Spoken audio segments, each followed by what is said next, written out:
Hare Krishna everyone, welcome to our channel a close life. অনেকদিন ধরে shorts দেওয়া হচ্ছে না, এই দুটো দিন বেশ ব্যস্তই ছিলাম।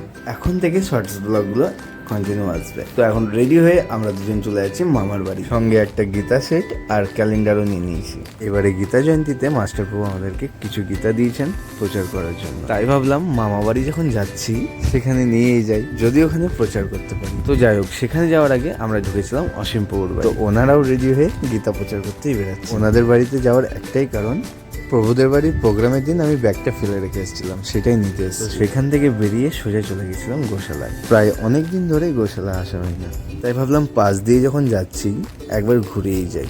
তো অনেক দিন পর এদেরকে দেখে বেশ ভালোই লাগলো। তো যাই হোক, কিছুক্ষণ এখানে সময় কাটানোর পর আমরা সোজা বেরিয়ে পড়লাম মামার বাড়ির দিকে। আর সেখানে মা বাবা দুজনাই গেছে সকালবেলায়। তো আমাদের দুজনেরও তখনই যাওয়ার কথা ছিল। নাইট ডিউটি করে এসে কিছুক্ষণ ঘুমিয়ে নিয়ে এখন বেরোচ্ছি।